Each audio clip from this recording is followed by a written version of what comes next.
Bismillahirrahmanirrahim. Assalamualaikum warahmatullahi wabarakatuh. Waalaikumsalam warahmatullahi wabarakatuh. Baik teman-teman sekalian, alhamdulillahirabbil alamin. Pagi hari ini kita bisa berkumpul secara virtual bersama-sama untuk melanjutkan kuliah kita di listrik magnet.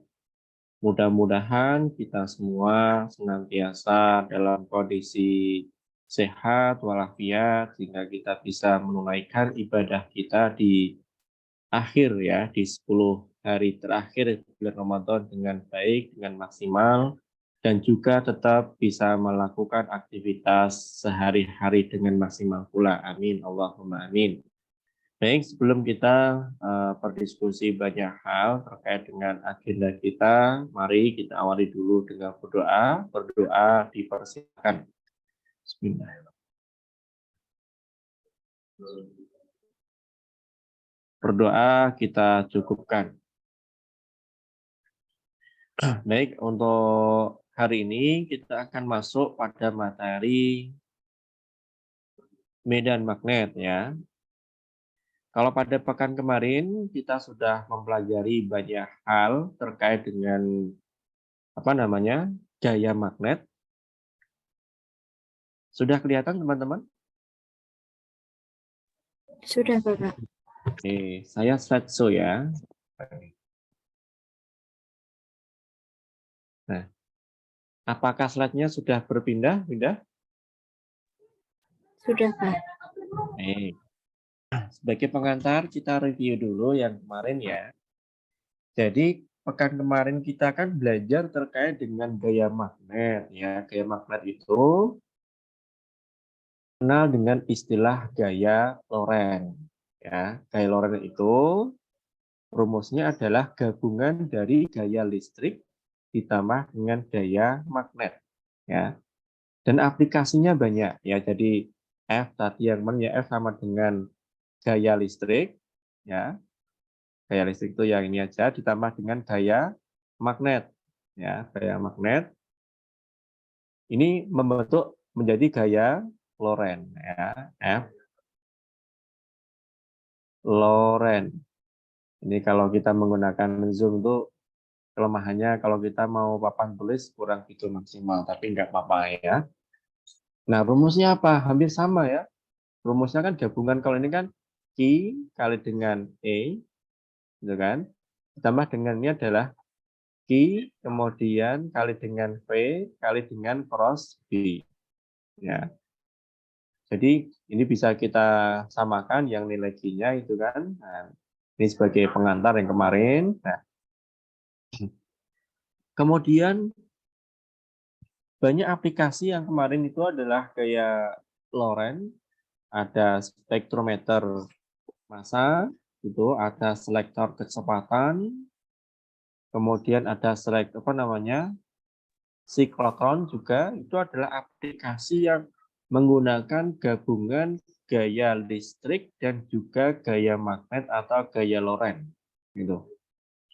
Dan juga ada fenomena menarik yang kita kenal dengan aurora, cahaya utara, cahaya selatan ya, karena berada di daerah kutub gitu.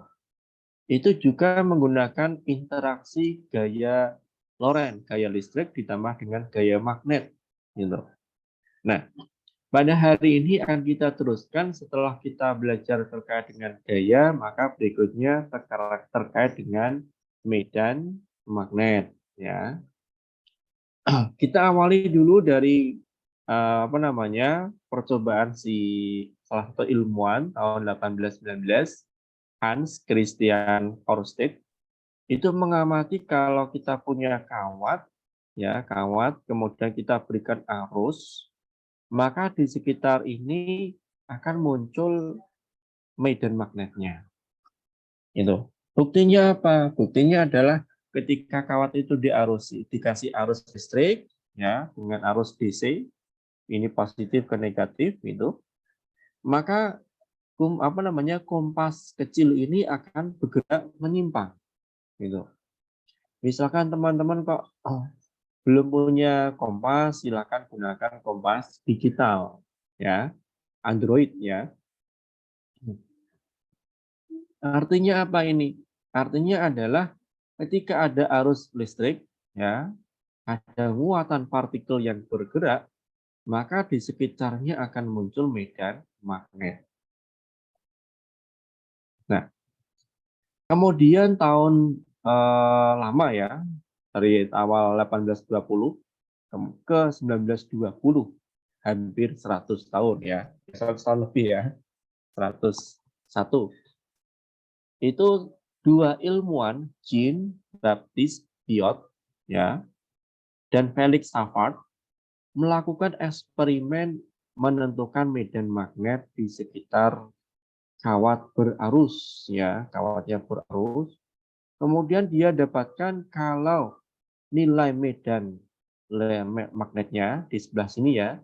Kalau ini kan kawat ya, kalau kawat ini kita genggam itu kan, maka sebelah kanan ini ya, ini kan jarinya masuk ya, jari masuk kan. Maka di sini ada arah medan sebelah sini masuk ya. Ini saya tuliskan. Sini adalah masuk gitu. Atau mungkin pakai ini aja. Nah, ini adalah masuk ya. Kemudian yang sebelah sini adalah keluar. Keluar. Sehingga apa? Simbolnya yang sebelah sini ini adalah silang kalau masuk ya. Silang, yang sebelah sini simbolnya adalah titik ya. Simbolnya titik. Bisa dipahami ya. Jadi maksudnya ini teman-teman ya, biar tidak salah arti. Ini titik ini adalah suatu lokasi ya, suatu lokasi. Mungkin tepatnya memang harusnya apa namanya, tanda silang ya, karena di tempat sini ini harusnya tandanya silang. Cuma ini untuk menunjukkan lokasi ya. Di sini menunjukkan ada medan magnetnya. Jadi dipahami ya ini ya. Jadi kalau kawat arusnya ke atas, maka sebelah kanannya itu kan empat jari kita masuk ya, masuk bidang. Sehingga simbolnya silang. Yang sini adalah keluar menuju kita. Sehingga di sini simbolnya adalah titik, titik, titik, titik ya. Jadi kalau kita ingin menggambarkan lebih banyak ya, maka di sini ini adalah isinya titik, ini titik ya, ini titik, titik. Sedangkan yang sebelah sini, sebelah kanan sini, ini adalah sebenarnya silang semua ya. Ini arah apa namanya, medan magnet. Gitu. Nah, nilainya ternyata nilai ini ya itu adalah Km, konstanta magnetiknya ya, mu 0 per 4 pi ya, ini maksudnya konstanta apa namanya untuk yang magnet ya, ini Km simbolnya mu 0 per 4 pi, nilainya 10 pangkat min 7 Weber per ampere meter ya, A titik M. Nah, ini I ds cross R caping, ingat ini adalah vektor satuan ya. Vektor satuan itu apa namanya, simbolnya adalah apa namanya? Simbolnya ada capingnya ya, simbolnya ada capingnya. Kemudian kalau yang ds ini tanda panah, dia menunjukkan vektor ya. Kemudian berbanding terbalik dengan R kuadrat. Gitu.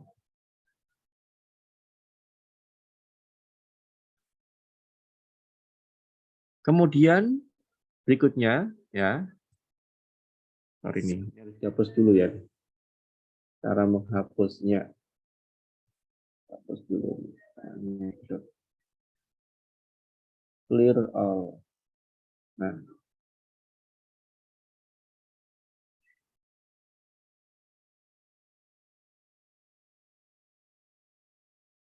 oke.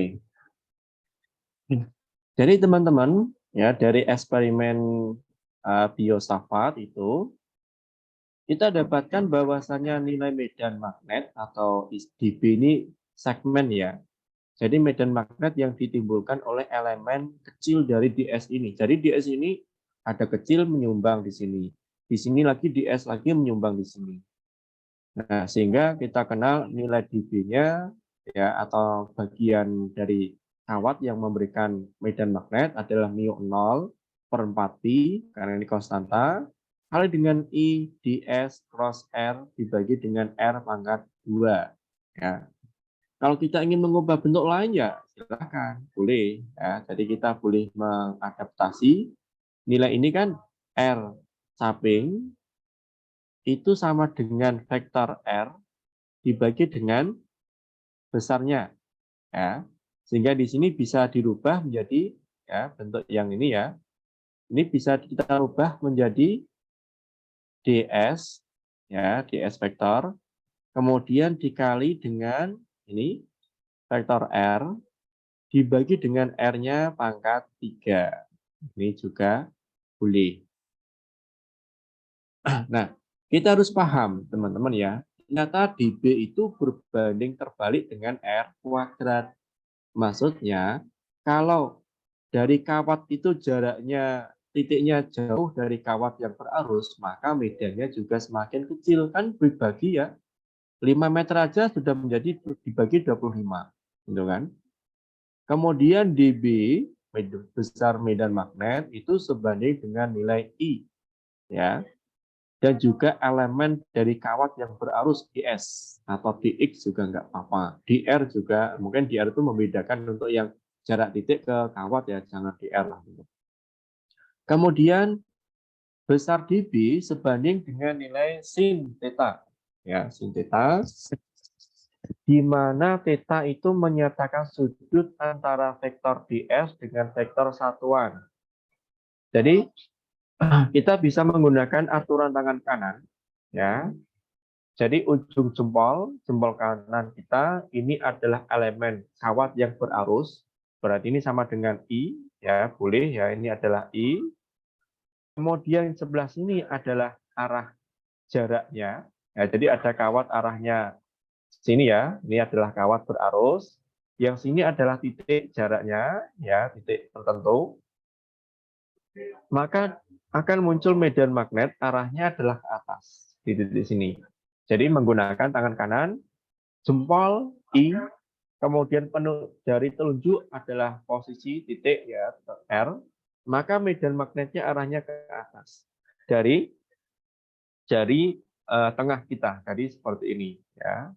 Jadi ini adalah arah apa namanya arah arusnya ke atas gitu kan. Kemudian ini adalah titik jaraknya, maka muncul medan arahnya dari telunjuk kita. Kalau bingung, ya kita bisa menggunakan aturan tangan yang awal. Jadi menggunakan kawat, kemudian kita genggam, ya seperti ini kan. Nah, ini juga sama. Ya, jadi tadi kan menggunakan gini kan. Nah, kalau kita genggam, ibu jari arah arus, 4 jari juga menunjukkan medan magnet. Gitu. Jadi saling mendukung. Baik, kita teruskan lagi. Saya hapus dulu.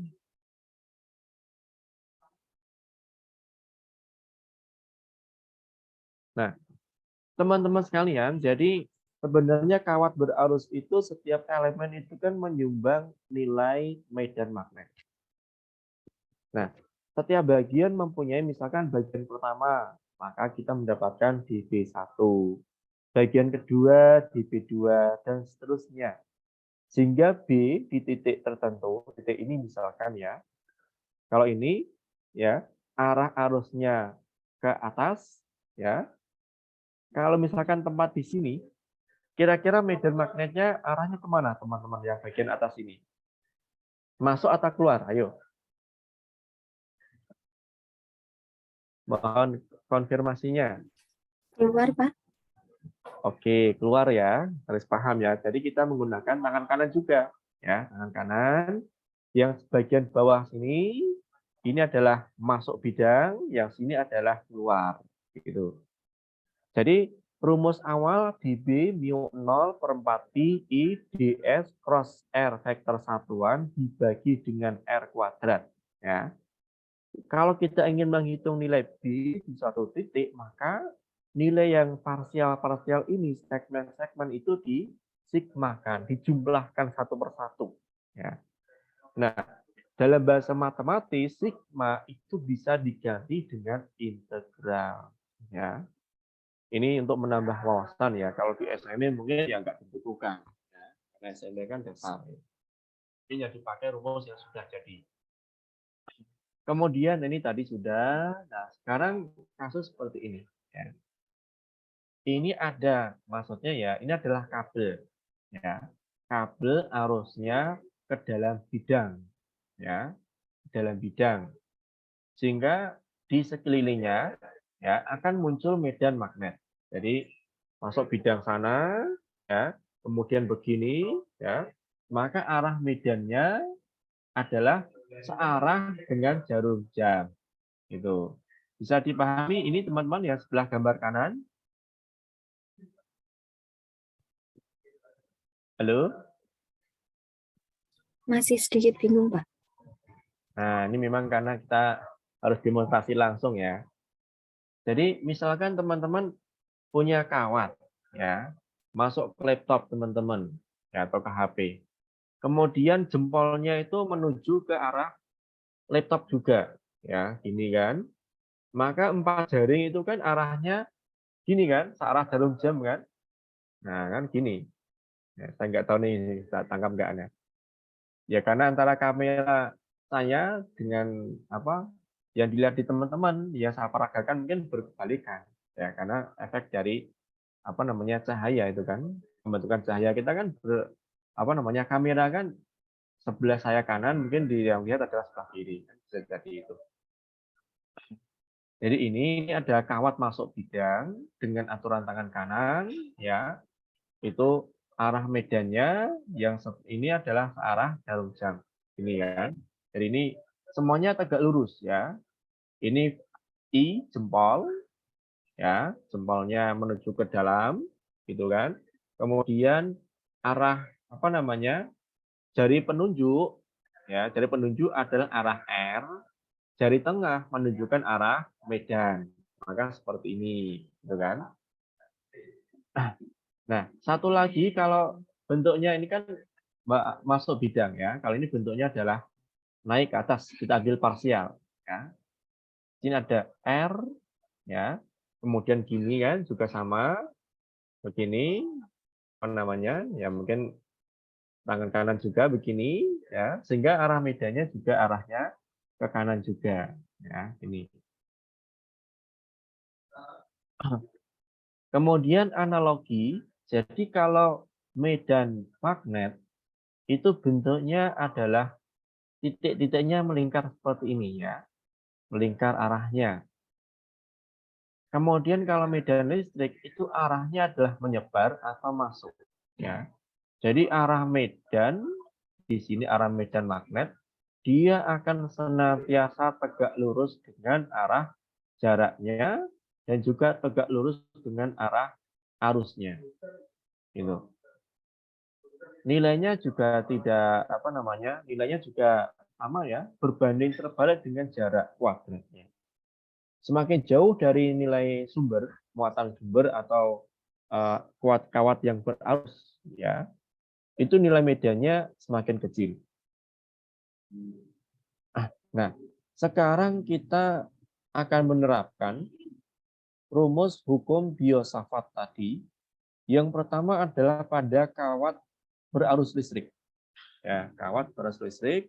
Kalau seperti ini ya, kita menggunakan kabel ke atas, jempolnya ke atas, ya, maka 4 jari kita menunjukkan arah medan. Maka medannya seperti ini, arah arusnya ya sebelah sebelah ya, sebelah kiri ya ini seperti ini.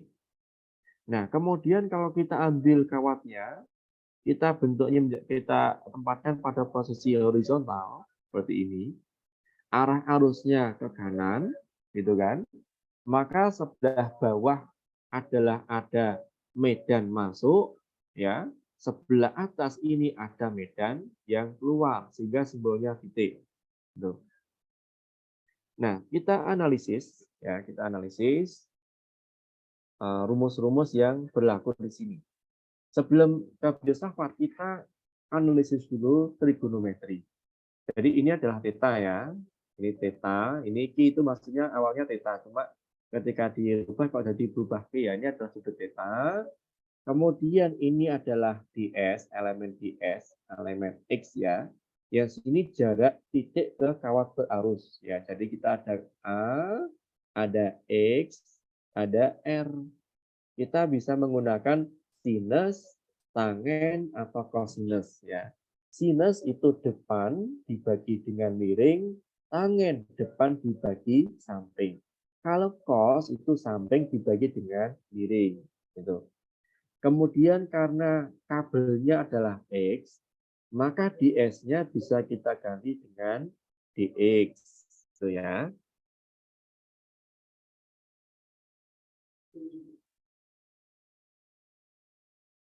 Nah, kita teruskan lagi teman-teman. Ini mungkin agak meningkat ya. Dari rumus dasar ini, ya, kemudian kita ambil ds cross samping.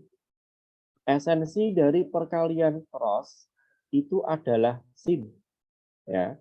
Jadi di awal A, ya, cross dengan B, itu sama dengan A kali dengan B, gitu kan, dikali dengan sin sudut antara A dan B. Sehingga di sini ds cross R, ini kan ds-nya vektor ya, maksudnya vektor, kalau cross R, maka ya ds besarnya, R besarnya, kali sin theta. Sehingga menjadi, rumusnya menjadi ini. Ya. Ada yang tahu kenapa kok R-nya hilang? Ini kan ds dari dx ya, sin-nya tetap sin, tapi R-nya kok nggak ada? Ayo, silahkan dipikirkan.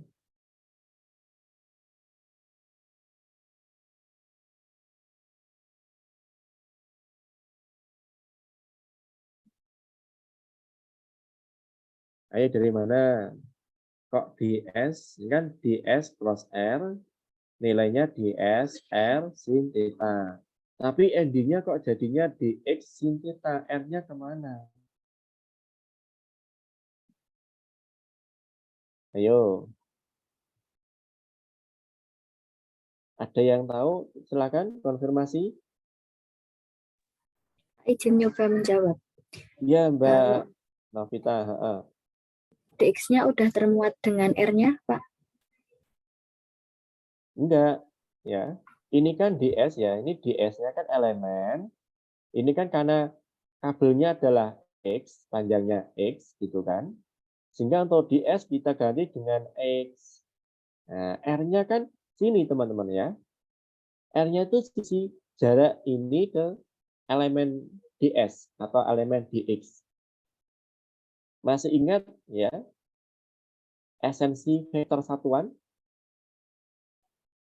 Itu adalah vektor R dibagi dengan besarnya, ya kan? Atau R, vektor R dibagi dengan R kuadrat, gitu. Besarnya berapa? 1. Gitu kan? Jadi vektor satuan itu nilainya pasti 1. Sehingga ini nilai R ini nilainya adalah 1. Ya. Karena 1 sehingga nilainya dx sin theta. Ngapain 1 dituliskan? Jadi mengerti ya? Baik, Pak, bisa. Oke, nah sekarang kita masukkan rumusnya ini tadi kan mu 0 per 4 pi I ya ds cross R samping ya dibagi R kuadrat. Nah, R kuadrat dari hubungan sin ya. Sin itu kan depan dibagi miring ya kan, depan bagi miring toh. Sehingga mencari R kita balik ya. A dibagi dengan sin. Kita butuhnya adalah R kuadrat, maka yang kita kuadratkan A R kuadrat jadi A per sin dikuadratkan. Kalau ini posisinya dibalik yang seper R kuadrat ya ini kan, maka dirubah menjadi sin-nya, sin di atas ya sin per A dikuadratkan. Kali sin lagi, ya kan ini kan sin, kemudian dx. Ini cuma dibalik ya, biar lebih enak dilihat. Sehingga menjadi mu 0 I per 4 Pi sin pangkat 3 dibagi A kuadrat dx. Itu. Sampai sini. Siapa yang masih bingung? Bisa dimengerti? Rumus dasar ini sampai ke rumus ini bisa dimengerti ya? Halo? Cukup bisa dimengerti, Pak. Oke ya. Memang karena teman-teman memilihnya online ya, sehingga harus banyak mencermati gitu ya. Baik, kita teruskan. Nah, nggak usah khawatir, nanti insya Allah rumusnya mudah gitu ya. Nah, kita sudah mendapatkan rumus tadi yang sini teman-teman ya. Rumusnya adalah ini, tadi rumus awal. Kita membutuhkan dx. Nah, kalau kita menggunakan hubungan tangen, tangen itu kan depan ya dibagi dengan samping. Ya, tangen sama dengan A dibagi X, maka nilai X berapa? A dibagi dengan tangen atau A ya dikali dengan kotangen. Theta, ini juga boleh. Kemudian kita lihat tabel ya. Nilai ini kita turunkan ya. Ya mungkin ibaratnya ini adalah Y, kemudian kita turunkan DJ terhadap DX istilahnya. Tapi ini komponennya adalah theta, kita rubah menjadi dx diturunkan terhadap d theta. Nilai turunan dari kotangen itu adalah sepersin kuadrat ya. Atau ini adalah A dikali dengan kosekan ya. Kosek theta, ini kuadrat. Jadi ini hasil dari tabel ya. Sehingga dx yang kita butuhkan di sini ya A dibagi sin kuadrat d theta. Nah, rumusnya yang sini berubah menjadi seperti ini. Gitu kan? Nah, dari sini sin pangkat 3, sin kuadrat ya. Ini hilang, ini tinggal pangkat 1 ya. Sehingga ini juga apa namanya? Ini kan A ya. Ini A, kemudian ini kan pangkat pangkat 2 ya, tinggal pangkat 1. Ya, sehingga mu 0 I dibagi 4 Pi A sin d theta. Nah, kemudian menghitung B, ini kan masih dB ya, komponen dB sama dengan masih ada unsur diferensialnya ya. Ini diferensial, ini juga diferensial. Sehingga untuk menghilangkan diferensial maka kita integralkan.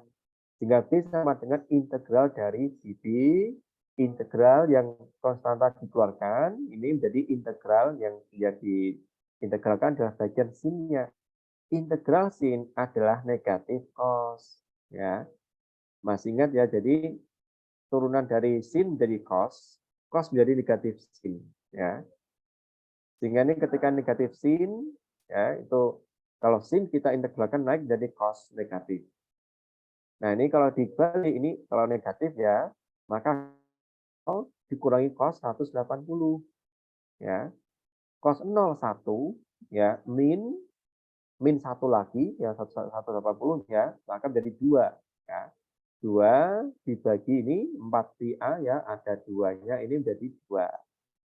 Sehingga untuk kawat panjang yang dialiri arus listrik, maka di sekelilingnya atas bawah kanan kirinya ya, itu muncul medan magnet nilainya mu 0 I per 2 pi A. Ini rumus endingnya seperti ini. Ini untuk satu kawat. Kalau ada banyak kawat gimana ya? Tinggal dikali dengan N. Ya, N adalah jumlah kawat. Gitu. Oke ya. Mudah-mudahan bisa dimengerti. Kita teruskan lagi. Ya. Nah, sekarang kita beralih kepada kawat yang dibentuk lingkaran. Ya, yang bentuknya adalah lingkaran seperti ini. Ya. Jadi kalau ini teman-teman ya, ini lingkaran, ya lingkaran kawat, ya berarus listrik. Kita gunakan tangan kanan juga, ya kawat kabelnya ini arah arusnya adalah arah jarum jam. maka bagian dalam sini adalah ada medan masuk, ya. Maka di sini adalah ada medan masuk, ya. Sedangkan di bagian luar sini, ya, pasti keluar, ya. Kan menggunakan sini kan? Nah, itu. Demikian juga yang sini, arah arusnya masuk apa ke atas, ya kan? Kita pegang kawatnya, seakan-akan, maka di sebelah sini, ya, ini adalah masuk, ya, bukan masuk, tapi menuju kita, ya. Ini menuju keluar bidang, yang sini adalah masuk bidang. Gitu. Demikian juga yang sebelah sini, ini kan arah arusnya naik, kemudian ini turun, ya, jempolnya ke bawah. Maka yang sini menuju ke kita, yang sini adalah masuk. Gitu. Nah, berikutnya tetap rumus dasarnya adalah apa namanya? Menggunakan ini ya, menggunakan mana nih? Saya hapus dulu.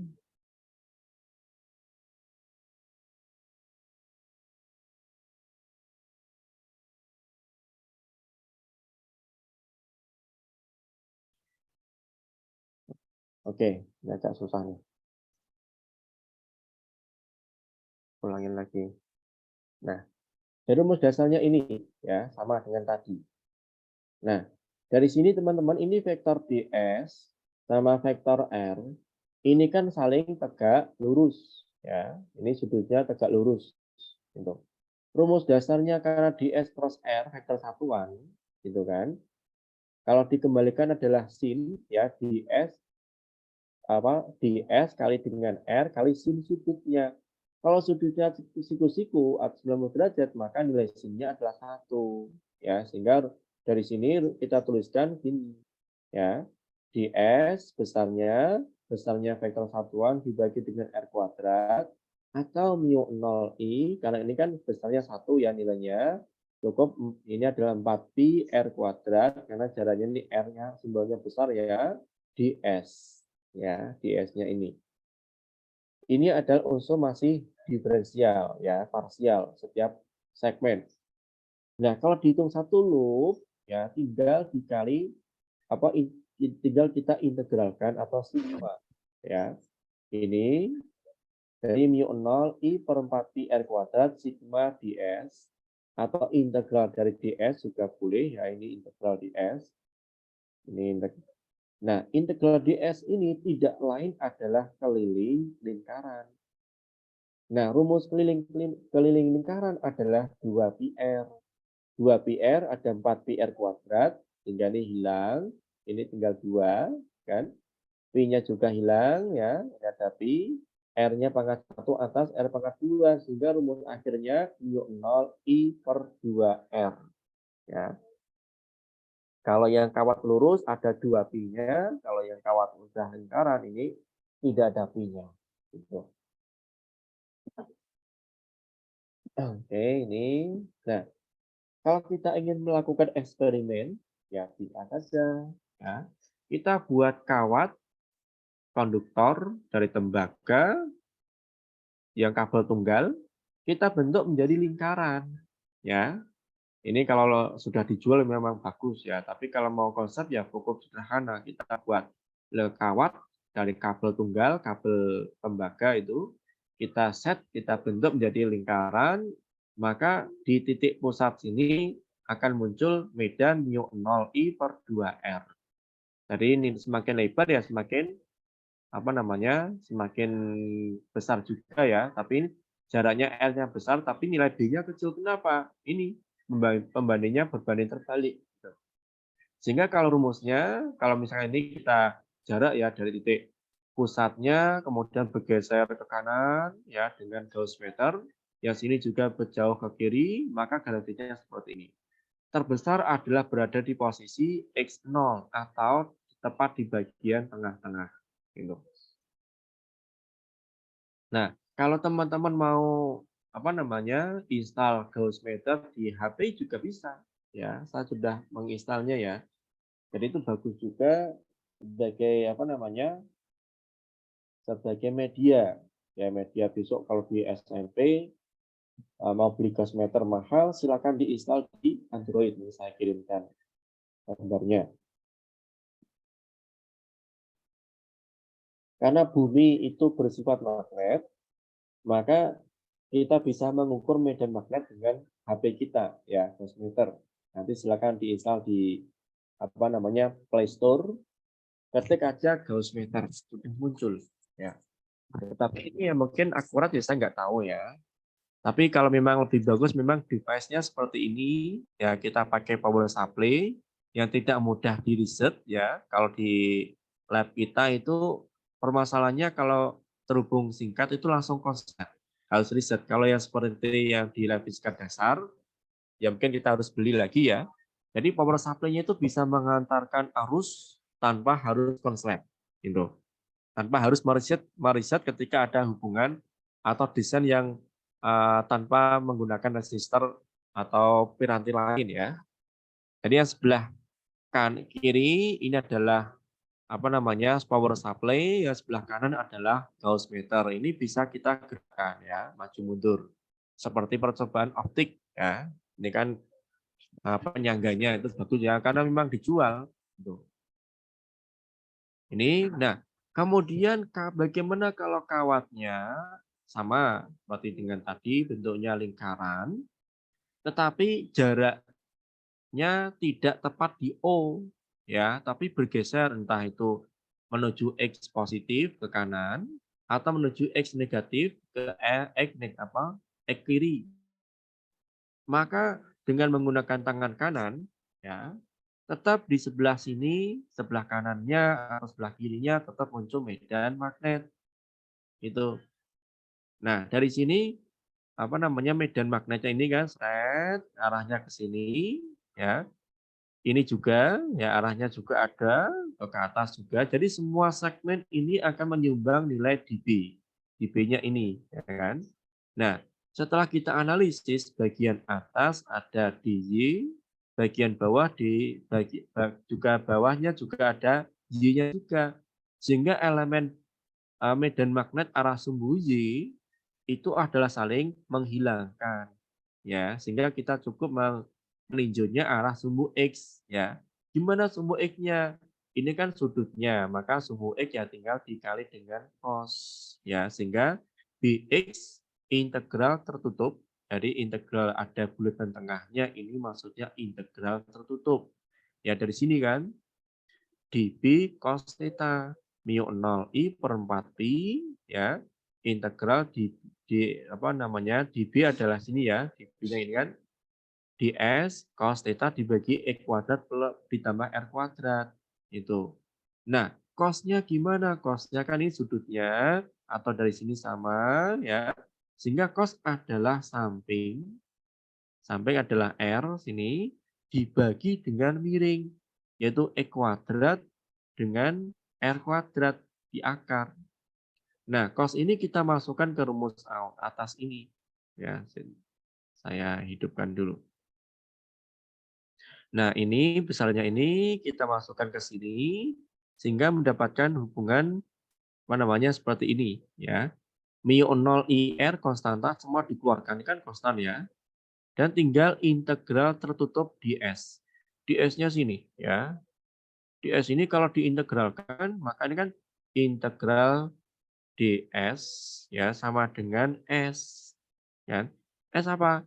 Dari 0 sampai dengan panjangnya sini ya. Atau kita kenal dengan kelilingnya ya. Sampai dengan 2 pi r karena keliling gitu kan. Sehingga ini tinggal dimasukkan saja gitu. Sehingga rumus ini kalau ini 2 pi r teman-teman ya, 2 pi r gitu kan. Ini ada 4, tinggal 2. Ya, ini hilang, ini pi hilang.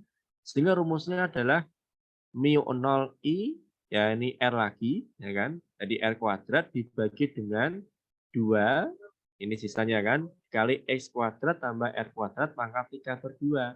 Ini rumusnya universal. Baik itu ditempatkan di titik pusat ini, titik O, atau titik yang masih satu sumbu. Ya, kalau tadi kan mu 0 I dibagi dengan 2R atau 2A. Misalkan kalau X-nya 0, ini ya nilainya 0, ya sama nanti. Ini kan R, Ini R pangkat 2, pangkat 3/2. Ini hilang, ya kan? Kemudian ini pangkat 3, ini pangkat 2, ya kan? Sehingga apa namanya ini hilang, tinggal R pangkatnya 1. Sehingga rumusnya menjadi mu 0, ya. Mu 0 I dibagi dengan 2R. Ya, ini rumus yang tadi. Ya, ini juga bisa dari sini gitu kan.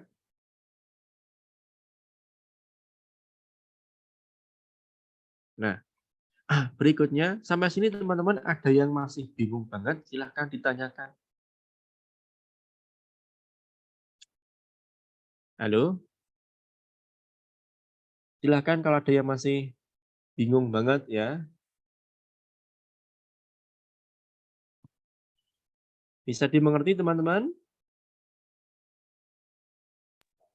Sementara masih aman, Pak. Baik.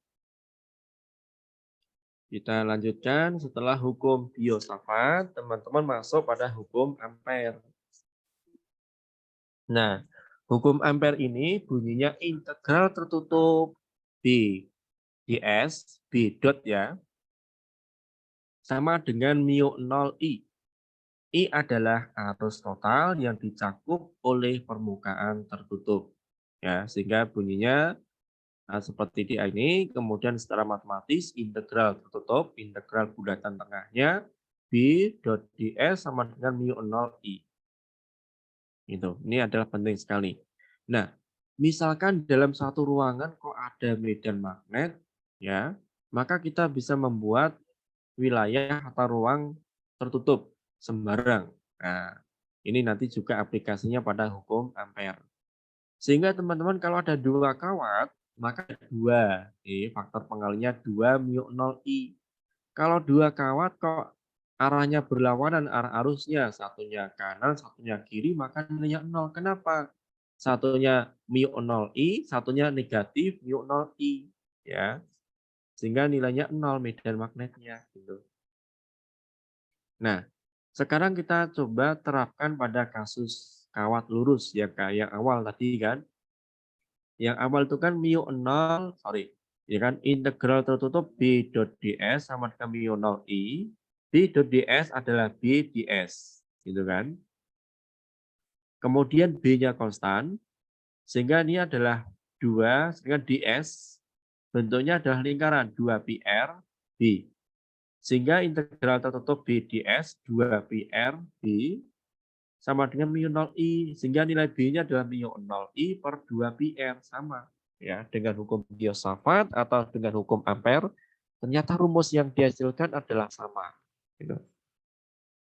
Kemudian kita terapkan pada kasus toroida. Toroida itu ya bentuknya kumparan, ya, tetapi dibentuk lingkaran lagi, ya. Jadi kita buat loop lingkaran, loopnya itu kita liliti dengan kumparan, ya. Nah, rumusnya kita gunakan hukum Ampere, integral tertutup B dot ds sama dengan mu 0 I.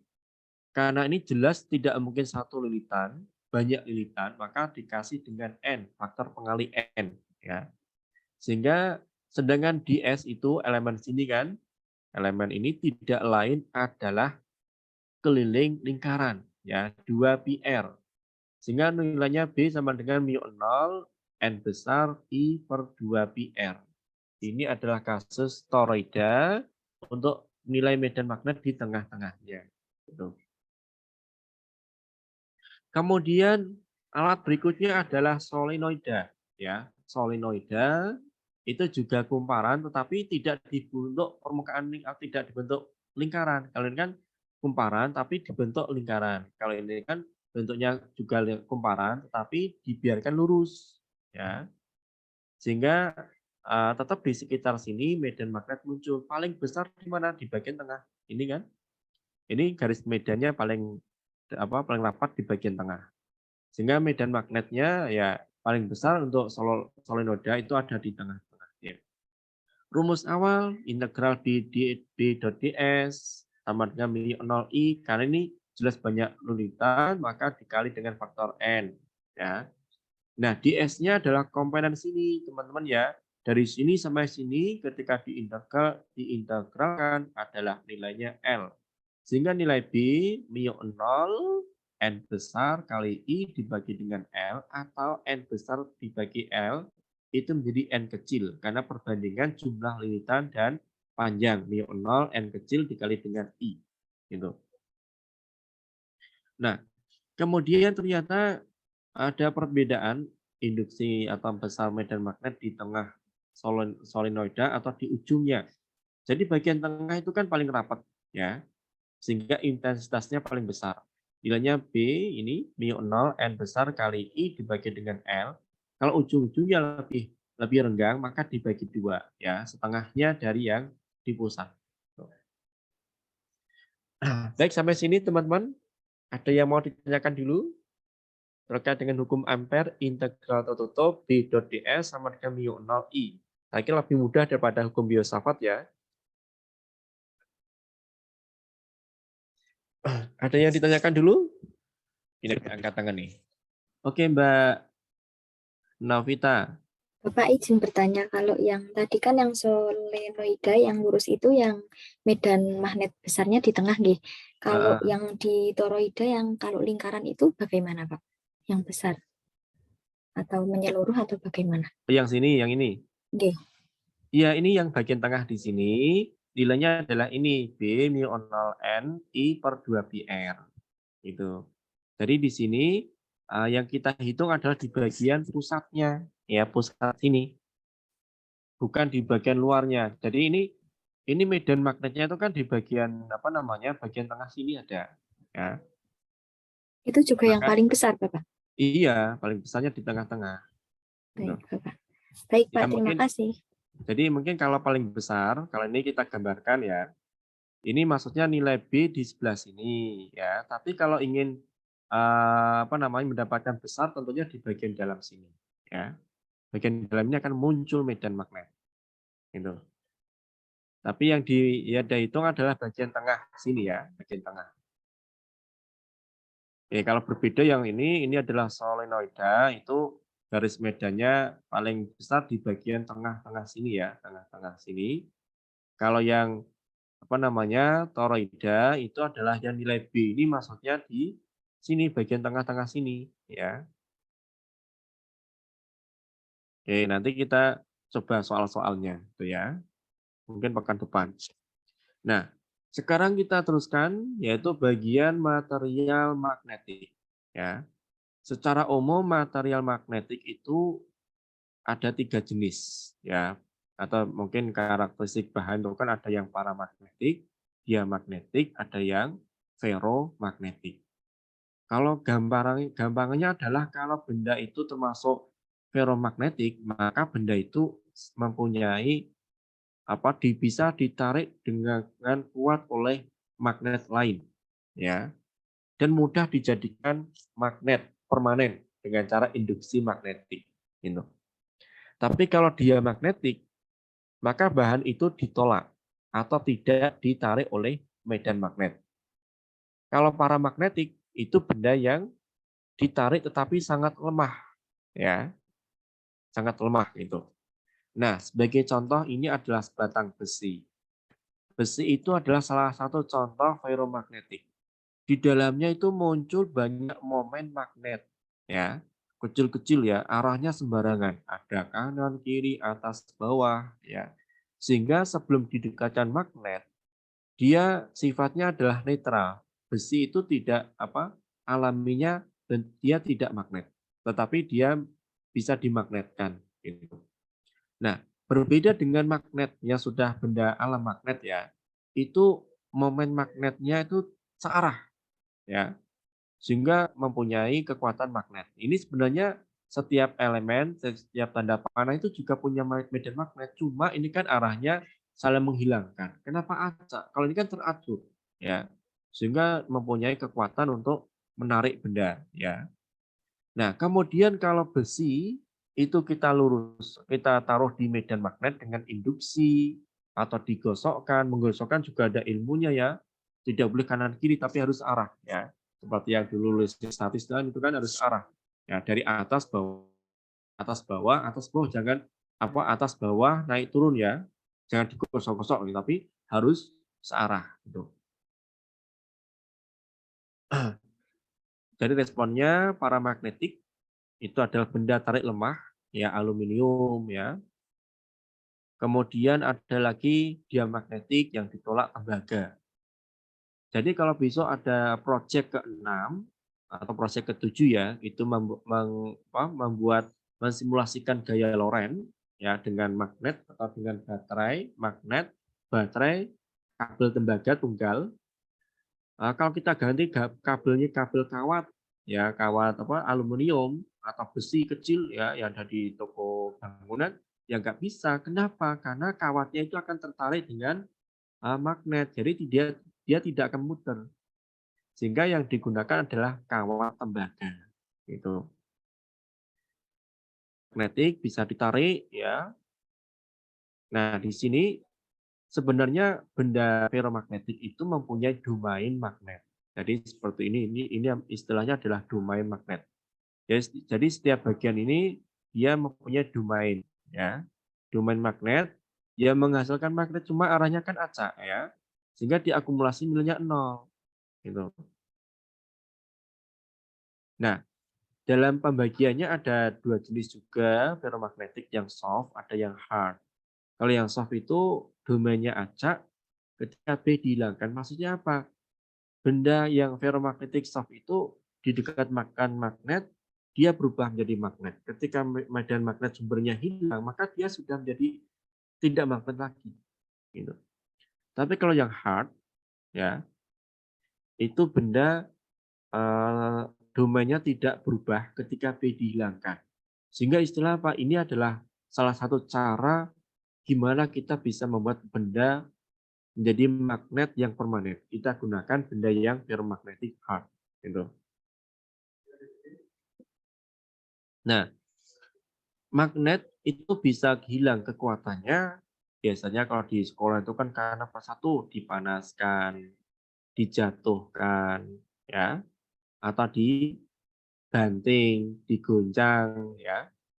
Itu juga akan membuat magnetnya hilang. Nah, misalkan ferromagnetic hard itu dibakar sampai dengan titik puri, ya, maka materialnya akan berubah menjadi paramagnetik. Dia akan ditarik secara lemah ya oleh magnet atau kemampuannya menjadi lemah banget gitu.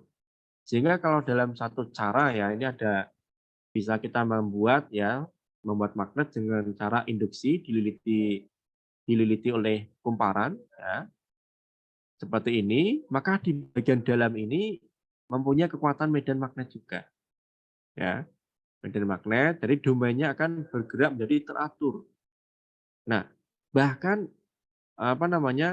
untuk magnet yang besar, kita cukup memainkan dengan jumlah lilitan dan juga besarnya arus. Gitu. Sehingga setiap bahan ternyata mempunyai batas maksimal.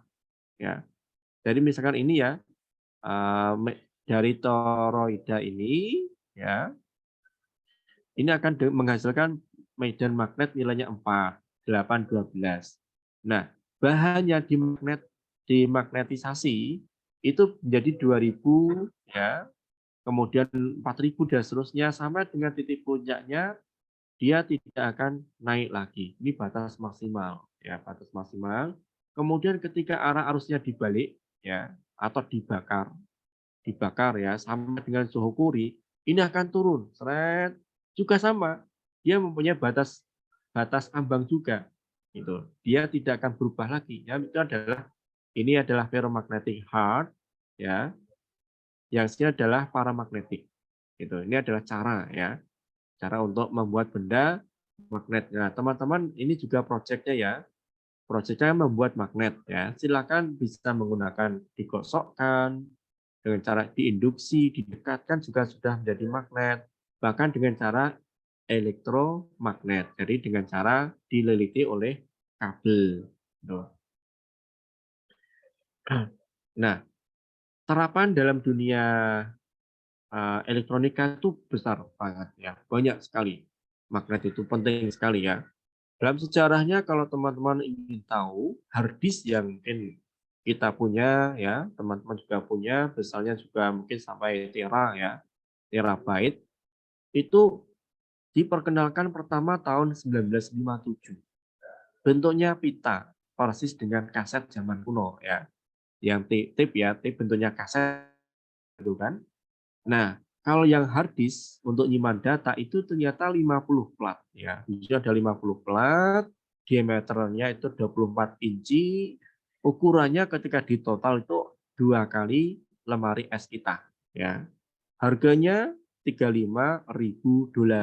Kapasitasnya hanya 5 megabyte.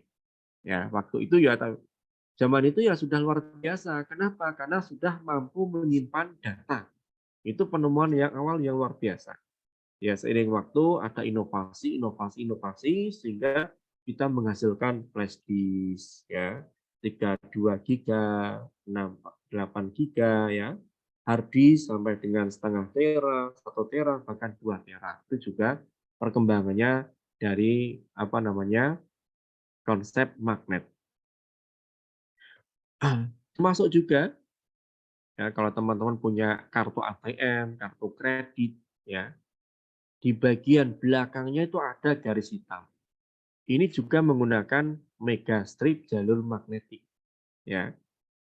Jadi ini persis ini bisa ditulis ya, datanya masuk di sini.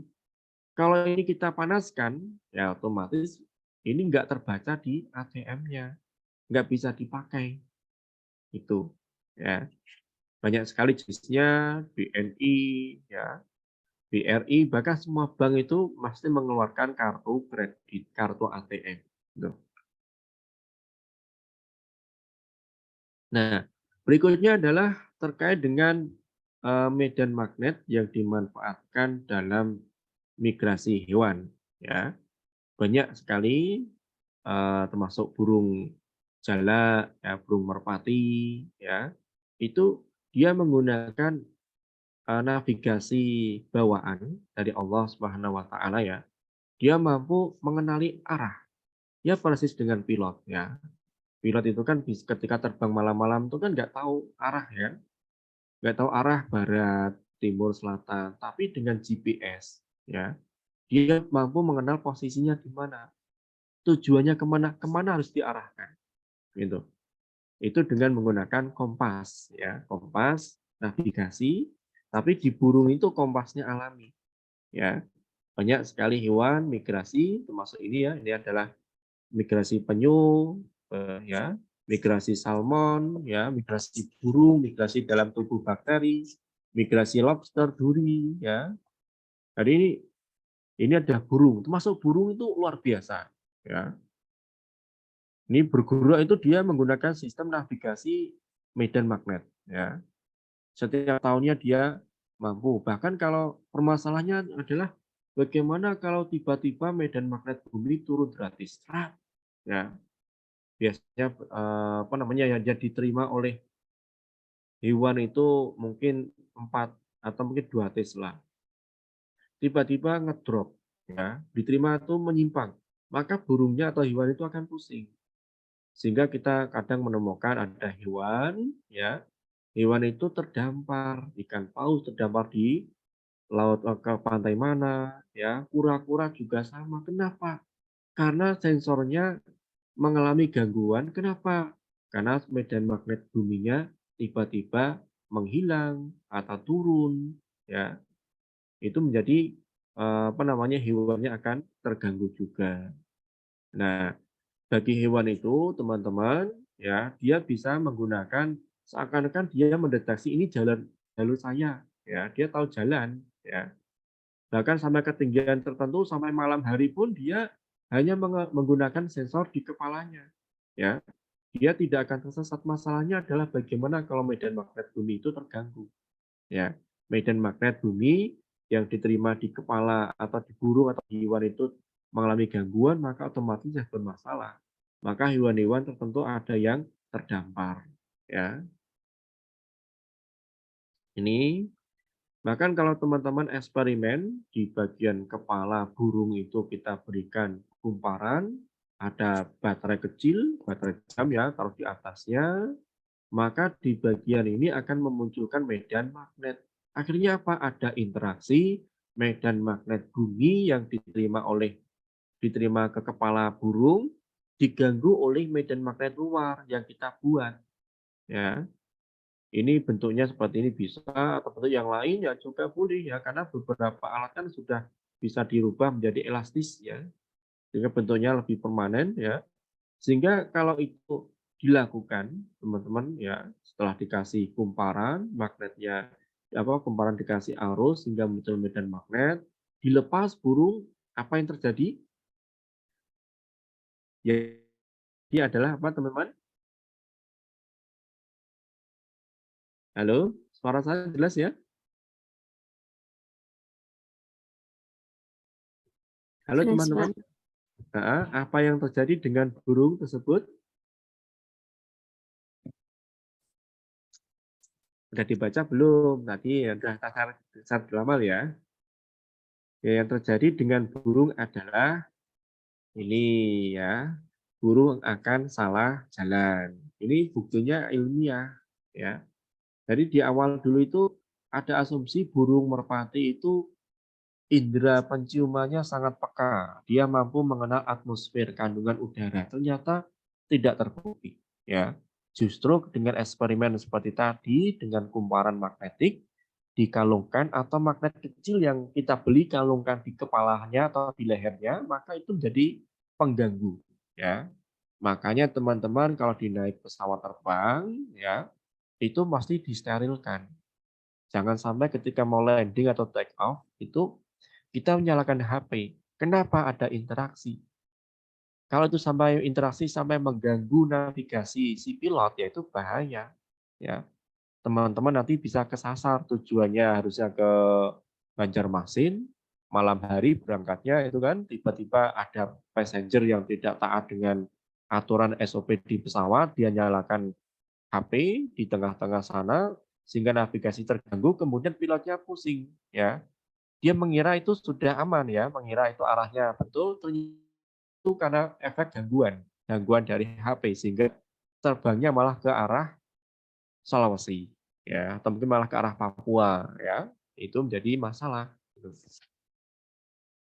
Nah, sekarang kita coba lihat, dengarkan mudah-mudahan terakses ya suaranya ya. Terdengar tidak teman-teman suaranya?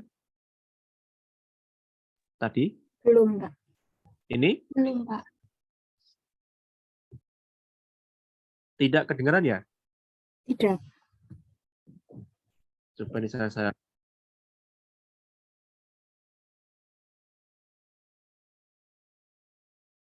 kalau ini kedengaran tadi enggak, teman-teman?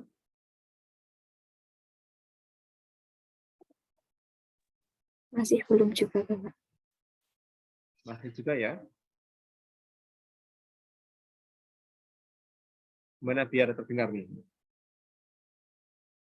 Beberapa kali kita memang pernah membahas tentang Nah, planet. Sudah terdengar, Salah Pak. satunya adalah pembahasan mengenai dari manakah asal semua air yang ada di bumi.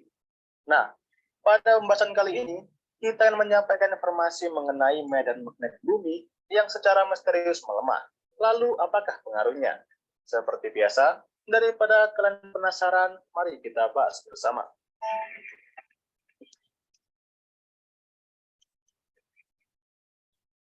Beberapa waktu yang kemarin, para ilmuwan melaporkan sebuah berita mengenai medan magnet bumi yang melemah secara misterius. Para ilmuwan mengatakan bahwa medan magnet bumi di beberapa daerah seperti Amerika Selatan dan Afrika tiba-tiba melemah secara misterius dan menimbulkan pertanyaan yang besar bagi para ilmuwan, dan fenomena misterius ini disebut juga sebagai South Atlantic Anomaly. Tentu dengan adanya informasi melemahnya medan magnet bumi ini, jelas saja tidak bisa dianggap remeh, karena fenomena ini akan berpengaruh pada gangguan satelit dan pesawat antariksa. Hal tersebut tentu sangatlah penting karena medan magnet bumi sendiri merupakan kekuatan dinamis dan kompleks yang bertugas untuk melindungi manusia dari radiasi dan partikel dari bintang induk kita saat ini atau matahari. Dengan adanya fenomena ini, para ilmuwan pun langsung melakukan penelitian dengan mengandalkan pengamatan dari satelit. para ilmuwan dari European Space Agency atau ESA melakukan penelitian terhadap medan magnet bumi yang melemah ini. Menurut para ilmuwan, melemahnya medan magnet bumi telah terjadi selama lebih dari 1 dekade. Namun, hal yang cukup mengejutkan dari penelitian kali ini adalah dikarenakan dalam beberapa tahun belakangan ini, fenomena melemahnya medan magnet bumi berkembang dengan sangat cepat. Kemudian, para ilmuwan dari ESA juga menjelaskan bahwasanya fenomena tersebut bisa saja terjadi jika kutub utara dan kutub selatan bumi tiba-tiba bertukar tempat. Namun, fenomena itu cukup jarang ditemui karena fenomena tersebut muncul terakhir kali pada 780.000 tahun yang lalu. Kemudian para ilmuwan dari ESA juga memperingatkan bahwa beberapa pesawat antariksa yang terbang di wilayah medan magnet bumi yang melemah kemungkinan besar akan mengalami gangguan dan juga menyebabkan masalah teknis. Nah, dari kejadian ini juga ESA melaporkan dalam 200 tahun terakhir dan magnet bumi rata-rata memang kehilangan sekitar 9% dari kekuatannya. Kemudian ditambah dengan adanya fenomena ini, membuat medan magnet bumi turun dari sekitar 24.000 menjadi 22.000 nanotesla selama 50 tahun terakhir. Kemudian untuk daerah yang paling berpengaruh dari fenomena saat ini adalah medan magnet bumi yang terdapat pada daerah Amerika Selatan hingga Afrika Barat yang sangat luas. Dan untuk saat ini hal yang paling dikhawatirkan para ilmuwan adalah jika titik pelemahan medan magnet bumi ini akan semakin meluas. Fenomena ini bisa dibilang cukup unik sekaligus juga menakutkan. Belum ada jawaban pasti mengenai fenomena yang terjadi saat ini. Tapi pada dasarnya perubahan pada medan magnet bumi memang sudah terjadi secara berkala dari zaman dahulu. Dan untuk fenomena kali ini memang masih diperlukan penelitian lebih lanjut, terutama penelitian pada inti bumi untuk dapat menjelaskan fenomena ini secara pasti. Namun, hal utama yang harus kalian pahami tentang fenomena medan magnet bumi saat ini adalah meskipun sedang melemah, tapi medan magnet bumi ini tidak akan hilang setidaknya sampai miliaran tahun ke depan. Namun, apa yang terjadi jikalau medan magnet bumi tiba-tiba menghilang? Jika tiba-tiba medan magnet bumi lenyap secara misterius, sejumlah besar partikel matahari yang bermuatan tinggi akan langsung membombardir bumi, mengacaukan jaringan listrik, satelit, dan juga akan meningkatkan radiasi ultraviolet yang sangat-sangat tinggi, dan paparan radiasi tersebut akan dapat menyebabkan kanker bagi seluruh umat manusia di bumi.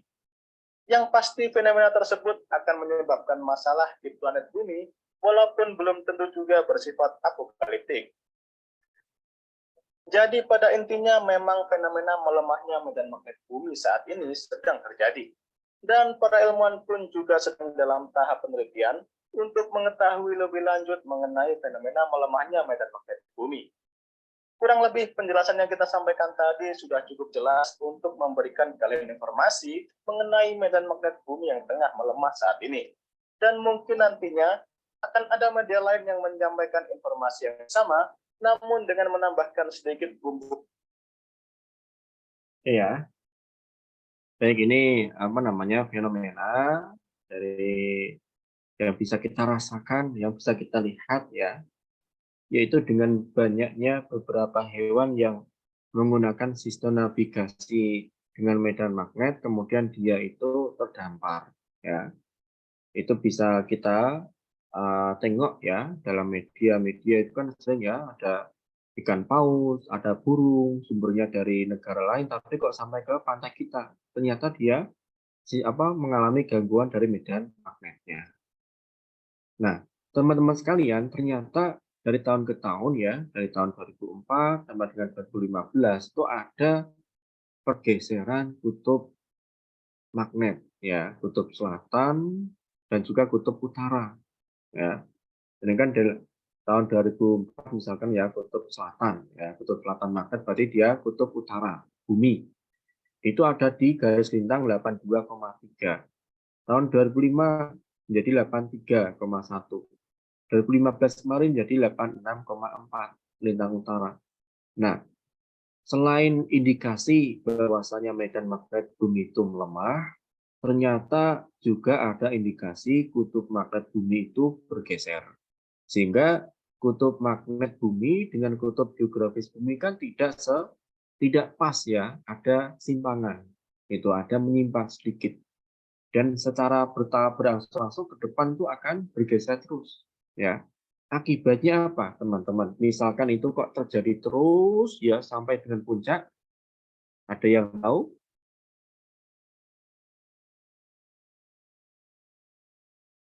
Halo? Ayo silakan. Kalau fenomena itu terjadi terus, maka yang terjadi adalah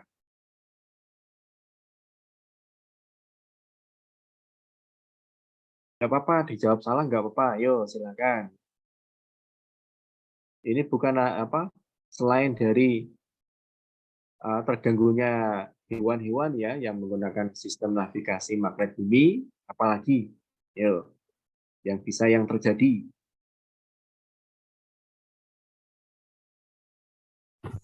Kacau, Pak. Yang kacau apa? Ya memang kacau. Apa yang Bisa kacau? terkait listrik di bumi, Ya listrik itu kan pengaruh PLN. nggak, Pak? Ya enggak ya. Sebelum saya yang lain coba selain dari kekacauan PLN atau listrik. Kalau navigasi jelas ya, navigasi pasti juga akan Paparan radiasi. paparan radiasi. Kalau paparan radiasi itu kan masih kaitannya dengan apa namanya? Lindungan ya, sabuk panelen itu kan. Kalau ini terjadi terus-menerus bergeser, maka suatu ketika matahari itu akan terbit dari barat. Itu. Ini ilmuwan ya, ilmuwan sudah menemukan istilahnya secara teoritis membuktikan bahwasanya sabda Nabi Muhammad itu kan di akhir zaman ya, kiamat itu akan terjadi sampai dengan matahari terbit dari barat. Gitu kan? Ini bisa asumsi multitafsir ya, ada yang mengatakan di situ Islam akan berkembang di negara barat ya, matahari kan ada tetapi secara ilmuwan ya matahari terbit dari barat itu sesuatu yang bisa terjadi. Kenapa? Indikasi dari medan magnet yang bergeser terus menerus, gitu kan? Jadi ini adalah salah satu ayat-ayat yang bisa kita sinkronkan dengan Islam ya, apalagi kita kan juga orang Islam kan, mendukung keimanan kita bahwasanya apa-apa yang disampaikan oleh Nabi pasti benar ya. Al-Quran juga benar, sabda Nabi juga benar, ini juga salah satu dari sekian banyak ayat-ayat yang terpampang di alam semesta. Banyak sekali ya, cuma orang-orang penemu ya, kadang mereka tidak paham agama ya, sehingga mereka belum menyatakan keimanan. Bahkan di zaman dulu ya, bahkan para ilmuwan itu orang-orang ateis ya. Sebelum ada teori Big Bang gitu. Kenapa materi tidak bisa diciptakan, materi tidak bisa dimusnahkan? Artinya apa? Ilmuwan itu menghilangkan eksistensi dari Tuhan, ya. Kemudian akhirnya mereka terbentur, nggak bisa. Kemudian muncullah teori Big Bang karena memang di lapangan berdasarkan observasi teleskop itu ternyata semesta itu meluas, sehingga ada titik asalnya, ya. Di situ sehingga sudah mulai mengenal ada campur tangan dengan adanya Tuhan. Gitu. Nah, kalau kita kan jelas, kita orang Islam ya sangat jelas Tuhannya adalah Allah, ya. Kemudian pedoman kita adalah Al-Quran sama hadis Nabi itu juga sudah jelas gitu.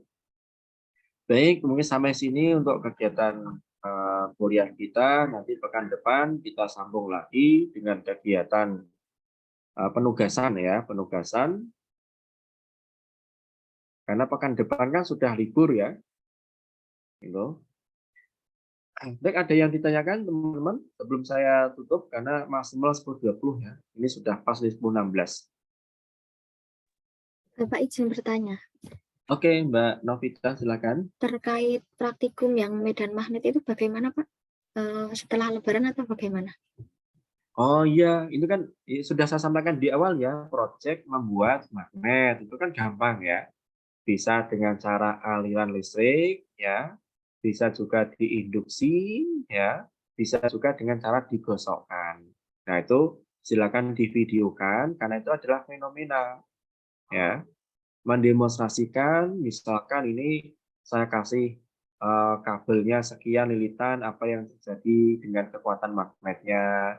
Saya menggunakan satu baterai berapa kekuatan magnet, ya itu menggunakan aja ya benda yang ditarik ringan, misalkan pakai peniti, ya pakai penjepit kertas kecil kan itu bisa menunjukkan kekuatan berapa jumlah penjepit kertas ya yang bisa ditarik oleh magnet yang kita buat, ya. Itu ya Mbak Novita ya. Baik Bapak, untuk DL-nya berarti setelah Lebaran. Ya, setelah Lebaran nanti setelah itu kita masuk latihan soal, ya. Nanti juga proyek berikutnya, gitu. Baik Bapak, terima kasih. Oke, sama-sama. Baik, mungkin sampai sini dulu ya teman-teman. Mudah-mudahan kuliah kita bermanfaat, ya, memberikan wawasan kita terkait dengan sistem kemagnetan di sistem kehidupan kita, dan tentunya menambah keimanan kita kepada Allah Subhanahu wa Ta'ala. Baik, sekian dari saya. Terima kasih atas perhatian dan juga kerjasamanya. Saya tutup. Wassalamualaikum warahmatullahi wabarakatuh. Waalaikumsalam warahmatullahi wabarakatuh. Terima kasih Pak. Oke, sama-sama.